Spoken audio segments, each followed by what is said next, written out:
एक गांव के पास एक खेत में सारस पंछी का एक जोड़ा रहता था।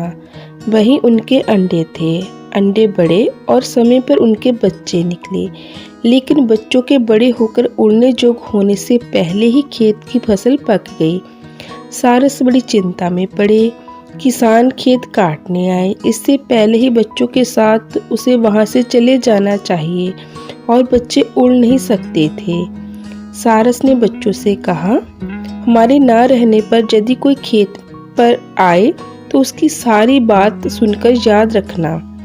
एक दिन जब सारस चारा लेकर शाम को बच्चों के पास लौटा तो बच्चों ने कहा, आज किसान आया था। वह खेत के चारों ओर घूमता रहा। एक दो स्थानों पर खड़े होकर देर तक खेत को घूरता रहा। वह कहता था कि खेत अब कटने जोग हो गए हैं। आज चलकर गांव के लोगों से कहूँगा कि वे मेरा खेत कटवा दें। सारस ने कहा, तुम लोग डरो मत, खेत अभी नहीं कटेगा, अभी खेत कटने में देर है। कई दिन बाद जब एक दिन सारस शाम को बच्चों के पास आया तो बच्चे बहुत घबराए हुए थे। वे कहने लगे, अब हम लोगों को जो खेत झटपट छोड़ देना चाहिए। आज किसान फिर आया था। वह कहता था कि गांव के लोग बड़े स्वार्थी हैं। वे मेरा खेत कटवाने में कोई प्रबंध नहीं करते। कल मैं अपने भाइयों को भेजकर खेत कटवा लूंगा। सारस बच्चों के पास निश्चिंत होकर बैठा और बोला, अभी तो खेत कटवा नहीं सकता। 2-4 दिन में तुम लोग ठीक ठाक उड़ने लगोगे। अभी डरने की आवश्यकता नहीं है।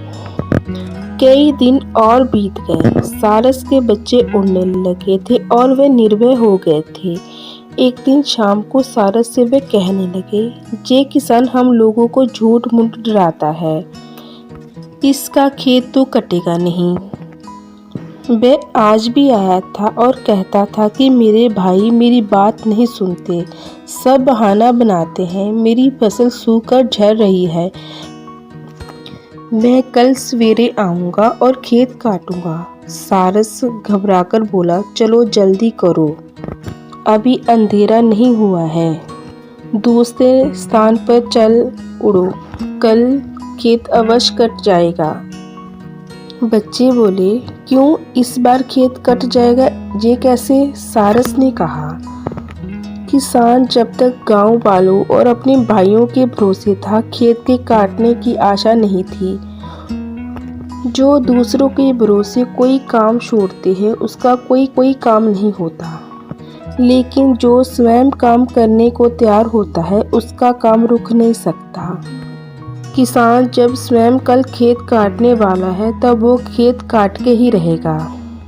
अपने बच्चों के साथ सारस उसी समय वहां से उड़कर दूसरे स्थान पर चला गया।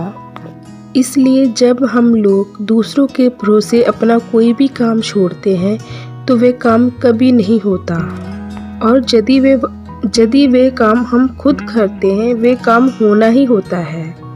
सो दोस्तों, मेरी ये कहानी आपको कैसी लगी कमेंट कर बताएं। ऐसी ही इंटरेस्टिंग स्टोरीज़ के लिए मेरे इस चैनल अनमोल हिंदी स्टोरी को सब्सक्राइब करें। धन्यवाद।